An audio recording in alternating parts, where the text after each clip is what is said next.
नमस्कार, जोहार। आप सभी झारखंड वासियों का हमारे YouTube channel Jharkhand news update पर स्वागत है।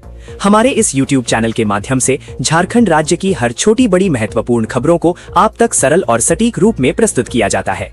आप सभी से निवेदन है कि हमारे इस YouTube चैनल को लाइक, शेयर एवं सब्सक्राइब अवश्य करें। साथ ही बेल आइकन को दबाना ना भूलें ताकि झारखंड की सभी ताजा और महत्वपूर्ण खबरें आप तक सबसे पहले पहुंच सकें। धन्यवाद। कोयला कामगारों के पेंशन फंड पर संकट, 240 करोड़ के सालाना घाटे में डूबा CMPFO। कोयला खान भविष्य निधि संगठन CMPFO के पेंशन फंड की वित्तीय स्थिति वर्तमान में अत्यंत चिंताजनक बनी हुई है। सरकारी रिपोर्टों और विशेषज्ञों के विश्लेषण के अनुसार वर्तमान व्यवस्था के तहत ये फंड लंबे समय तक टिकने की स्थिति में नहीं है। मुख्य समस्या ये है कि कोयला खदानों में नियमित कामगारों की संख्या लगातार घट रही है, जिससे फंड में आने वाला अंशदान कम हो गया है, जबकि पेंशन भोगियों की संख्या में लगातार वृद्धि हो रही है। वर्तमान में ये पेंशन फंड सालाना 240 करोड़ रुपए के घाटे का सामना कर रहा है। अक्टूबर 2017 तक कोयला कंपनियां मजदूरी का मात्र 1.16% पेंशन फंड में देती थीं, जिसे बढ़ाकर अब 7% कर दिया गया है। इसके बावजूद फंड की स्थिरता सुनिश्चित नहीं हो पा रही है। इस अंतर को पाटने के लिए CMPFO आयुक्त ने सरकार से पब्लिक अकाउंट PL में जमा 15,424.01 करोड़ रुपए की राशि का उपयोग करने की अनुमति मांगी है। साथ ही सरकार द्वारा प्रति कर्मचारी दिए जाने वाले 26.72 रुपए के योगदान को बढ़ाकर कर्मचारी पेंशन योजना के बराबर करने का प्रस्ताव भी दिया गया है। नोवामुंडी कॉलेज के विद्यार्थियों ने चाईबासा नेचर सेंटर का शैक्षणिक भ्रमण किया। झारखंड के पश्चिमी सिंहभूम जिले के नोवामुंडी कॉलेज के इतिहास विभाग के विद्यार्थियों ने शैक्षणिक भ्रमण के तहत चाईबासा स्थित नेचर इंटरप्रिटेशन सेंटर का दौरा किया। इस दौरान छात्रों को झारखंड की समृद्ध सांस्कृतिक, ऐतिहासिक और प्राकृतिक विरासत के बारे में महत्वपूर्ण जानकारी प्राप्त हुई। नोवामुंडी कॉलेज के प्राचार्य डॉक्टर मनोजीत विश्वास के निर्देश पर 25 अप्रैल शनिवार को इतिहास विभाग के विद्यार्थियों को कॉलेज के सहायक प्राध्यापक डॉक्टर क्रांति प्रकाश, सुमन चातुम्बा और मंजुलता सिंकू के साथ कॉलेज बस द्वारा शैक्षणिक भ्रमण के अंतर्गत चाईबासा स्थित नेचर इंटरप्रिटेशन सेंटर ले जाया गया। शैक्षणिक भ्रमण पर जाने से पूर्व प्राचार्य ने विद्यार्थियों को संबोधित करते हुए कहा कि इस प्रकार के भ्रमण से विद्यार्थियों को किताबों से बाहर निकलकर वास्तविक ज्ञान प्राप्त होता है और अपनी संस्कृति और इतिहास को समझने का अवसर मिलता है। केंद्र पर उपस्थित संरक्षक रश्मि कोड़ा और गोवर्धन गोप ने विद्यार्थियों को जानकारी दी कि इस केंद्र को जनजातीय जीवन दर्शन संग्रहालय से भी जोड़ा गया है। ये संग्रहालय मुख्य रूप से झारखंड वन विभाग, टाटा स्टील OMQ डिवीजन तथा सेंटर फॉर एनवायरमेंट एक्सेलेंस के संयुक्त सहयोग से स्थापित किया गया है। ये संग्रहालय जनजातीय संस्कृति और प्राकृतिक विरासत को प्रदर्शित करता है। चतरा DC ने सदर अस्पताल का किया निरीक्षण, हॉस्पिटल मैनेजर को किया कार्यमुक्त। झारखंड के चतरा जिले के उपायुक्त रवि आनंद ने शनिवार को सदर अस्पताल का औचक निरीक्षण कर स्वास्थ्य सेवाओं की जमीनी स्थिति का जायजा लिया। निरीक्षण के दौरान उन्होंने अस्पताल के अलग अलग वार्ड, OPD, इमरजेंसी यूनिट, प्रसूति वार्ड और दवा भंडारण रूम सहित कई विभागों का बारीकी से निरीक्षण किया। अस्पताल परिसर की साफ सफाई, पेयजल, शौचालय समेत अन्य मूलभूत सुविधाओं को देखा। अस्पताल परिसर में गंदगी, शौचालयों की खराब स्थिति और कई कमरों के बंद पाए जाने पर उपायुक्त ने कड़ी नाराजगी जाहिर की। लापरवाही के आरोप में हॉस्पिटल मैनेजर रविशंकर को कार्यमुक्त किया गया। साथ ही DC पदाधिकारियों को स्वच्छता और सुव्यवस्था बनाए रखने का निर्देश दिया। डॉक्टर और कर्मियों की उपस्थिति पंजी की जांच कर ड्यूटी रोस्टर के अनुसार कार्य करने का निर्देश दिया। DC ने अस्पताल में जरूरी दवाओं की मौजूदगी हर हाल में सुनिश्चित करने की बात कही, जिससे कि मरीजों को बाहर से दवा की खरीदारी करने की जरूरत नहीं पड़े। उन्होंने मरीजों से बात कर मिल रही सुविधाओं, इलाज की जानकारी ली। उपायुक्त ने डॉक्टर और स्वास्थ्य कर्मियों को मरीजों के साथ अच्छा व्यवहार करने की बात कही। किसी तरह की लापरवाही पाए जाने पर कार्रवाई की जाएगी। उन्होंने जिलेवासियों से हॉस्पिटल में आकर इलाज कराने की बात कही। स्वास्थ्य सुविधा में किसी भी तरह की लापरवाही बर्दाश्त नहीं की जाएगी। मौके पर CS doctor Satyendra Kumar Sinha, DS doctor Pankaj Kumar समेत अन्य मौजूद थे। झारखंड हाईकोर्ट का रांची नगर निगम के प्रशासक को सशरीर हाजिर होने का निर्देश, पूछा क्यों नहीं हुआ आदेश का पालन। झारखंड हाईकोर्ट ने रांची नगर निगम से जुड़े गौरव कुमार बेसरा के अवमानना मामले में बेहद सख्त रुख अपनाया है। जस्टिस सुजीत नारायण प्रसाद व जस्टिस संजय प्रसाद की खंडपीठ ने नगर निगम के प्रशासक को व्यक्तिगत रूप से अदालत में हाजिर होने का निर्देश दिया है। अदालत ने स्पष्ट कहा है कि प्रशासक स्वयं उपस्थित होकर यह स्पष्ट करें कि 22 जुलाई 2025 को पारित आदेश के अनुपालन में आखिर क्या बाधा आ रही है। सुनवाई के दौरान खंडपीठ ने चेतावनी दी कि यदि अगली तिथि पर संतोषजनक जवाब नहीं मिला तो अदालत कानून के अनुसार उनके खिलाफ आरोप तय करने की प्रक्रिया शुरू कर सकती है। अदालत ने सुनवाई के दौरान रिकॉर्ड पर पाया कि 22 जुलाई 2025 के आदेश का अब तक अनुपालन नहीं किया गया है। इस मामले में प्रशासक ने पूर्व में टाउन प्लानर और लीगल सेक्शन से संबंधित व्यवस्था जल्द लागू करने का आश्वासन कोर्ट को दिया था। रिकॉर्ड के अनुसार पूर्व में 12 नवंबर, 3 दिसंबर और 9 दिसंबर 2025 को भी समय दिया गया था।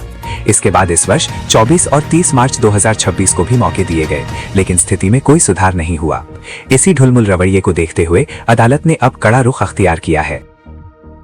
बोकारो एसपी के खाते से 16 करोड़ का खेल, 14 जीपीएफ नंबरों से फर्जी निकासी, डिलीट किया गया मास्टर डेटा।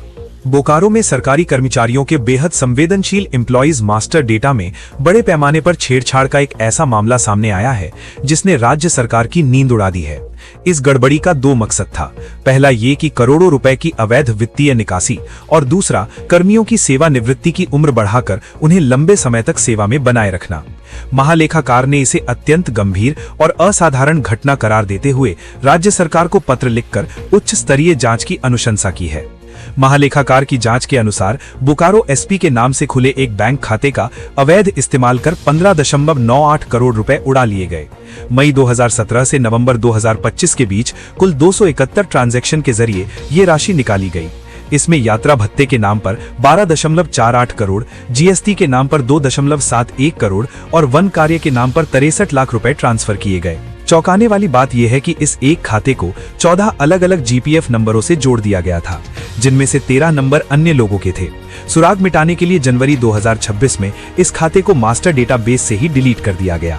महालेखाकार ने जब जनवरी 2023 और जनवरी 2026 के डेटा का तुलनात्मक विश्लेषण किया तो होश उड़ाने वाले तथ्य सामने आए। कुल 2175 मामलों में कर्मचारियों की जन्मतिथि बदल दी गई है। इनमें से 1072 मामलों में उम्र को 1 दिन से लेकर 40 साल तक पीछे कर दिया गया है ताकि कर्मचारी अधिक समय तक नौकरी में बने रह सकें। वहीं 1103 मामलों में जन्मतिथि को आगे भी बढ़ाया गया है। जांच में केवल जन्मतिथि ही नहीं बल्कि नौकरी ज्वाइन करने की तिथि में भी छेड़छाड़ के 5037 मामले पकड़े गए हैं। रिपोर्ट के अनुसार 2215 कर्मचारियों के योगदान की तिथि को 1 दिन से लेकर 38 साल तक पीछे किया गया है। इसके अलावा 572 ऐसे कर्मचारी मिले हैं जिनके मास्टर डेटा में जन्मतिथि और योगदान की तिथि दोनों ही बदल दी गई हैं। मनोज कुमार और आनंद दत्त बने पिलर ऑफ IIMCA। डीआईजी किशोर कौशल ने सराहा झारखंड चैप्टर का जज्बा। भारतीय जनसंचार संस्थान IIMC अलुमनाई एसोसिएशन के झारखंड चैप्टर का सालाना मिलन समारोह कनेक्शंस शनिवार की रात राजधानी रांची में भव्य तरीके से संपन्न हुआ। 28 फरवरी को दिल्ली से शुरू हुए इस देशव्यापी सफर के तहत रांची चैप्टर स्तर पर यह विशेष आयोजन किया गया। इस समारोह में झारखंड के विभिन्न जिलों से आए संस्थान के पूर्व छात्र छात्राएं और उनके परिजन शामिल हुए, जिससे माहौल उत्सव जैसा नजर आया। झारखंड चैप्टर के अध्यक्ष और पलामू के डीआईजी किशोर कौशल ने रांची मीट की अध्यक्षता की। कार्यक्रम को महासचिव राजेश कुमार, वरिष्ठ पत्रकार मनोज मलयानिल, पीएनबी के जीएम राजेश कुमार और भारतीय सूचना सेवा के वरिष्ठ अधिकारी व इमका के राष्ट्रीय उपाध्यक्ष प्रभात उपाध्याय ने संबोधित किया। इसके अलावा स्मारिका के संपादक प्रोफेसर संतोष उराव, पूर्व महासचिव मनीष सिंह और कार्यकारिणी सदस्य वर्षा रानी तिर्की ने भी संगठन की मजबूती पर अपने विचार रखे। समारोह का मुख्य आकर्षण सम्मान समारोह रहा, जिसमें झारखंड चैप्टर की नींव रखने वाले सेल के पदाधिकारी मनोज कुमार और वरिष्ठ पत्रकार आनंद दत्त को पिलर ऑफ इमका अवार्ड से नवाजा गया। अध्यक्ष किशोर कौशल ने कहा कि झारखंड चैप्टर न केवल सदस्यों के मिलन का मंच है बल्कि ये सामाजिक कार्यों में भी सदैव अग्रणी रहा है। आने वाले समय में सदस्यों के परिजनों के लिए भी विशेष गतिविधियों का आयोजन किया जाएगा। रांची में जेटेट अभ्यर्थियों का हंगामा, प्रश्न पत्र कम पड़ा तो परीक्षा केंद्र बना अखाड़ा। 1 घंटे देरी से शुरू हुई परीक्षा। राजधानी रांची के HEC आवासीय परिसर स्थित केराली स्कूल में आयोजित झारखंड पात्रता परीक्षा जेटेट रविवार को अव्यवस्थाओं की भेंट चढ़ गई। भूगोल विषय का प्रश्न पत्र समय पर और पर्याप्त मात्रा में नहीं मिलने पर अभ्यर्थियों ने परीक्षा केंद्र पर जमकर हंगामा किया। सुबह 7:30 बजे से ही कतारों में खड़े अभ्यर्थी उस वक्त आक्रोशित हो उठे जब उन्हें पता चला कि सेंटर पर प्रश्न पत्र ही कम है। स्थिति इतनी बिगड़ गई कि करीब 40 मिनट तक अभ्यर्थी OMR शीट फाड़ने और परीक्षा का सामूहिक बहिष्कार करने की बात कहते रहे। जानकारी के अनुसार स्कूल में कुल 600 अभ्यर्थियों के लिए सेंटर बनाया गया था। जब स्कूल प्रबंधन ने परीक्षा शुरू कराने के लिए प्रश्न पत्र का पैकेट खोला तो उसमें 120 प्रश्न पत्र कम पाए गए। स्कूल प्रबंधन ने तुरंत इसकी सूचना JPSC को दूरभाष पर दी, लेकिन काफी देर तक आयोग की ओर से कोई उत्तर नहीं मिला। इस बीच जिन अभ्यर्थियों के पास प्रश्न पत्र नहीं पहुंचे थे उन्होंने हंगामा शुरू कर दिया। स्कूल प्रबंधन द्वारा अतिरिक्त समय का आश्वासन दिए जाने के बाद ही अभ्यर्थी शांत हुए। जेपीएससी ने बाद में स्कूल से उपस्थित और अनुपस्थित अभ्यर्थियों का डेटा मांगा। रिकॉर्ड के अनुसार 600 में से 453 अभ्यर्थी उपस्थित थे और 147 अनुपस्थित। इसके बाद आयोग ने निर्देश दिया कि अनुपस्थित अभ्यर्थियों के प्रश्न पत्रों को ही अन्य अभ्यर्थियों के बीच वितरित कर परीक्षा शुरू कराई जाए। इस पूरी प्रक्रिया के कारण सुबह 10 बजे शुरू होने वाली परीक्षा सुबह 11 बजे शुरू हो सकी और दोपहर 1 बजे की जगह दोपहर 2 बजे समाप्त हुई। परीक्षा देकर बाहर निकले अभ्यर्थियों के चेहरे पर थकावट और प्रशासन के प्रति नाराजगी साफ दिखी। अभ्यर्थी नितेश ने आक्रोश जताते हुए कहा कि जेपीएससी के अधिकारियों की लापरवाही के कारण उनकी रांची से ट्रेन छूट गई। वहीं सीमा कुमारी नामक अभ्यर्थी ने कहा कि देरी होने से परीक्षा को लेकर बनी मानसिक एकाग्रता भंग हो जाती है। अभ्यर्थियों ने सवाल उठाया कि जब सेंटर पर बायोमेट्रिक की व्यवस्था तक नहीं थी और प्रश्न पत्रों की संख्या भी सही नहीं थी, तो जेपीएससी आखिर किस तरह की तैयारी का दावा करता है। रामगढ़ में झामुमो की बैठक, संगठन मजबूती और बूथ पुनर्गठन पर बनी रणनीति। झारखंड मुक्ति मोर्चा जिला रामगढ़ की बैठक शनिवार को जिला संयोजक मंडली प्रमुख विनोद किस्कू की अध्यक्षता में आयोजित की गई। बैठक का संचालन संतोष कुमार ने किया। बैठक में संगठन को मजबूत करने, एसआईआर, मतदाता सूची पुनरीक्षण और बूथ समिति के पुनर्गठन को लेकर विस्तृत चर्चा की गई। कार्यकर्ताओं को संगठन विस्तार में सक्रिय भूमिका निभाने का आह्वान किया गया। औद्योगिक प्रतिष्ठानों में मजदूरों से जुड़े मुद्दों को लेकर भी बैठक में विचार विमर्श किया गया। इन मुद्दों पर आंदोलन की रणनीति तैयार करने पर चर्चा हुई। हजारीबाग मासूमों की मौत ने झकझोरा, दनुआ घाटी के खूनी मोड़ों पर होगा तकनीकी सुधार, गति सीमा तोड़ी तो जेल। झारखंड बिहार सीमा को जोड़ने वाली हजारीबाग की दनुआ घाटी इन दिनों भीषण सड़क दुर्घटनाओं का केंद्र बन गई है। जिला प्रशासन के तमाम प्रयासों के बावजूद यहां हादसों का सिलसिला थम नहीं रहा है। शनिवार 25 अप्रैल को हुई एक हृदय विदारक घटना में बच्चों सहित एक ही परिवार के 5 से अधिक लोगों की मौत ने शासन और प्रशासन दोनों को झकझोर कर रख दिया है। इसी गंभीरता को देखते हुए रविवार 26 अप्रैल को एसपी अमन कुमार और डीटीओ बैद्यनाथ कामती ने संबंधित विभागों की टीम के साथ दनुआ घाटी का दौरा कर जमीनी हकीकत का जायजा लिया। जांच दल में शामिल विशेषज्ञों और अधिकारियों ने पाया कि दुर्घटनाओं का सबसे प्रमुख कारण वाहनों की अत्यधिक रफ्तार और ड्राइवरों द्वारा लेन नियमों का पालन न करना है। निरीक्षण के दौरान पाया गया कि लोग अक्सर लापरवाही से ओवरटेक करते हैं, जो ढलान और मोड़ों पर जानलेवा साबित होता है। इसे देखते हुए एसपी ने निर्देश दिया है कि घाटी क्षेत्र में सिंगल लेन व्यवस्था को कड़ाई से लागू किया जाएगा। नियमों का उल्लंघन करने वालों पर सख्त कानूनी कार्रवाई की जाएगी।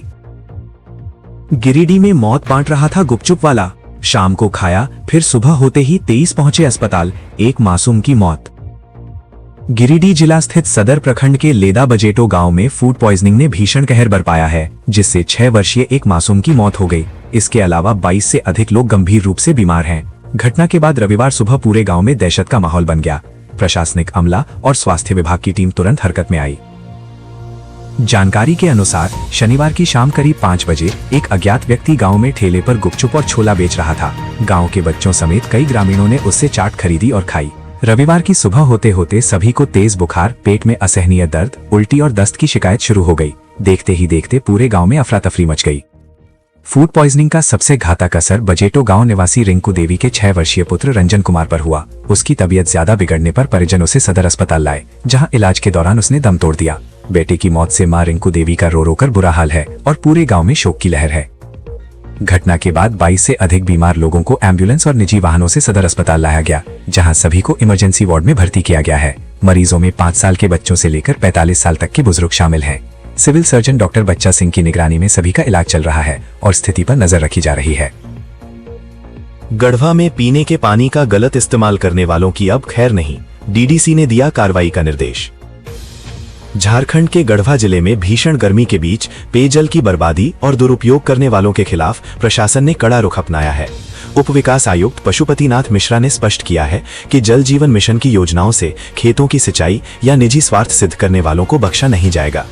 उप विकास आयुक्त ने सभी जूनियर इंजीनियर और प्रखंड विकास पदाधिकारियों को ऐसे लोगों को चिन्हित कर उन पर सख्त कार्रवाई करने की जिम्मेदारी सौंपी है। वीडियो कॉन्फ्रेंसिंग के माध्यम से हुई समीक्षा बैठक में ये बात सामने आई कि कई क्षेत्रों में जल जीवन मिशन के तहत निर्मित जलापूर्ति योजनाओं का कुछ लोग दुरुपयोग कर रहे हैं। डीडीसी ने निर्देश देते हुए कहा कि वैसे सभी लोगों को चिन्हित करें जो सार्वजनिक पेयजल से खेत पटा रहे हैं या निजी इस्तेमाल कर रहे हैं। उन्होंने अधिकारियों को निर्देश दिया कि पहले चेतावनी दें, अगर सुधार ना हो तो लक्षित घरों तक जलापूर्ति बहाल करने के लिए कठोर कदम उठाएं। देवघर में एटीएस पुलिस की कार्रवाई, यूएस मेड पिस्टल के साथ 3 अपराधी गिरफ्तार।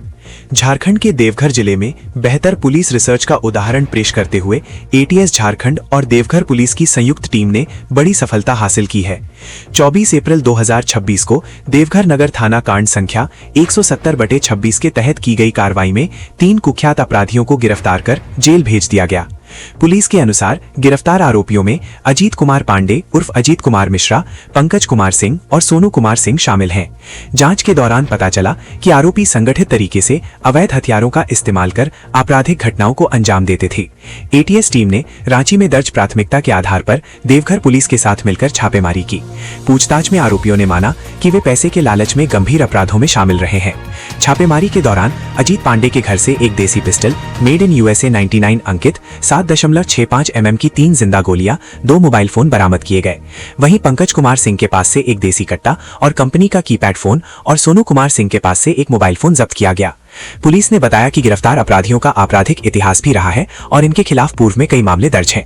इस कार्रवाई को जिले में कानून व्यवस्था मजबूत करने की दिशा में महत्वपूर्ण कदम माना जा रहा है। अभियान में रांची और देवघर पुलिस के पदाधिकारी शामिल थे। दलमा पहाड़ी पर सेंद्रा पर्व की तैयारी, पारंपरिक तीर धनुष और अस्त्र शस्त्रों की हुई पूजा। झारखंड के जमशेदपुर में दलमा बुरु सेंद्रा समिति के आह्वान पर कल आदिवासी समाज द्वारा दलमा पहाड़ी पर सेंद्रा पर्व मनाया जाएगा। रविवार को दलमा के तराई गांव फदलोगोड़ा के समीप पहाड़ी पर दलमा राजा राकेश हेम्ब्रम ने वन देवी देवताओं की विशेष पूजा अर्चना की। उन्होंने देवी देवताओं का पारंपरिक रीति रिवाज से आह्वान कर दिसुआ सेंद्रा के साथ पारंपरिक अस्त्र शस्त्र, तीर धनुष और भाला बर्छी आदि की पूजा की। उन्होंने वन देवी देवताओं से विनती किया कि सोमवार को दिसुआ सेंद्रा वीर शिकार खेलने के लिए पहाड़ी पर चढ़ाई करेंगे। वे दिन भर शिकार खेलने के बाद साकुशल घने जंगल से वापस आएं। सभी सेंद्रा वीरों पर विशेष कृपा बनाए रखें। इस दौरान दलमा राजा राकेश हेम्ब्रम ने वन देवी देवताओं के चरणों में नतमस्तक होकर अच्छी बारिश और फसल के लिए भी प्रार्थना किया। सेंद्रा पूजा में आदिवासी स्वशासन व्यवस्था के प्रमुख परगना, पारानिक, घोडेत, नाइके, मानकी, मुंडा, डोकलो, सोहर आदि भी शामिल हुए। तपती धूप से बचने के लिए कुल्हान समेत ओडिशा और बंगाल के भी सेंद्रा वीर छोटे बड़े वाहनों से सुबह से ही पहुंचने लगे हैं। सेंद्रा वीरों ने दलमा के तराई गांव हलुदबनी, फदलोगोड़ा, आसनबनी, जामडी, मिर्जाडी, बोंटा समेत अन्य गांव में पेड़ के नीचे डेरा जमा लिया है। कल तड़के सुबह सूर्योदय से पहले शिकार खेलने के लिए घने जंगलों में कूच करेंगे। दिन भर शिकार खेलने के बाद दोपहर में उतर आएंगे। दलमा राजा राकेश हेम्ब्रम ने कहा कि आदिवासी समाज के लोग हर साल सेंद्रा परंपरा को निर्वाह करने के लिए सैकड़ों की संख्या में आते हैं। इस बार गर्मी बहुत ज्यादा है, इसलिए सुबह में कई सेंद्रा वीर पहुंचे हैं, लेकिन सेंद्रा वीरों का आना देर रात तक जारी रहेगा। हाल के दिनों में चूंकि अधिकांश सेंद्रा वीर मोटरसाइकिल और 4 पहिया वाहनों से आते हैं, इसलिए वे शाम को सूर्यास्त के बाद आना ही ज्यादा पसंद करते हैं। गुमला में शादी की खुशियां मातम में बदली। बारात से लौट रही सवारी गाड़ी पलटी, 2 युवकों की मौत, 1 गंभीर। गुमला जिले के कामडारा प्रखंड अंतर्गत कुरकुरा थाना क्षेत्र के बेतरकेरा के समीप रविवार को एक भीषण सड़क हादसा हुआ। यहां बारात से लौट रही एक फोर्स सवारी गाड़ी JH01BZ5564 अनियंत्रित होकर पलट गई। इस हृदय विदारक हादसे में गाड़ी में सवार 2 लोगों की मौके पर ही मौत हो गई, जबकि एक अन्य युवक गंभीर रूप से घायल है। मृतकों की पहचान सिमडेगा जिले के तोरपा प्रखंड अंतर्गत टाटी भंडार टोली निवासी शाहिल भिंगरा 23 और चंद्र महतो 40 के रूप में की गई है। मिली जानकारी के अनुसार मृतक और घायल व्यक्ति एक शादी समारोह में शामिल होने के लिए तोरपा से लचरागढ़ बारात गए हुए थे। समारोह संपन्न होने के बाद रविवार को सभी बाराती उसी गाड़ी में सवार होकर वापस तोरपा लौट रहे थे। शाहिल, चंद्र और साम्यूएल भिंगरा अन्य लोगों के साथ गाड़ी की छत पर बैठकर सफर कर रहे थे। इसी दौरान बेतरकेरा गांव के पास चालक ने वाहन पर से नियंत्रण खो दिया और गाड़ी पलट गई। हादसे में अन्य यात्रियों को भी मामूली चोटें आई हैं। बोकारो कंकाल कांड, डीएनए जांच पर सुप्रीम कोर्ट का बड़ा फैसला। माता पिता का सैंपल लेने की समय सीमा बढ़ी। बोकारो की लापता युवती के बरामद कंकाल की शिनाख्त के लिए चल रही डीएनए जांच प्रक्रिया में सुप्रीम कोर्ट ने बड़ा बदलाव किया है। शीर्ष अदालत ने झारखंड हाईकोर्ट द्वारा युवती के माता पिता का सैंपल लेने के लिए निर्धारित 48 घंटे की समय सीमा को बढ़ाकर अब 1 सप्ताह कर दिया है। सुप्रीम कोर्ट ने यह बदलाव इसलिए किया है ताकि जांच प्रक्रिया पूरी तरह वैज्ञानिक, त्रुटिहीन और पारदर्शी तरीके से संपन्न हो सके। गौरतलब है कि राज्य सरकार ने 48 घंटे की अवधि को व्यवहारिक रूप से कम बताते हुए विशेष अनुमति याचिका SLP दायर की थी। इस हाई प्रोफाइल मामले की निगरानी झारखंड हाईकोर्ट के जस्टिस सुजीत नारायण प्रसाद की खंडपीठ कर रही है। अदालत के सख्त रुख का अंदाजा इसी बात से लगाया जा सकता है कि पिछली सुनवाई में DGP, बोकारो SP और FSL डायरेक्टर को व्यक्तिगत रूप से पेश होना पड़ा था। हाईकोर्ट ने बरामद कंकाल का डीएनए टेस्ट केंद्र सरकार के कोलकाता स्थित सीएफएसएल लैब में कराने का निर्देश दिया है। साथ ही राज्य सरकार को 2 सप्ताह के भीतर जांच रिपोर्ट सौंपने को कहा गया है।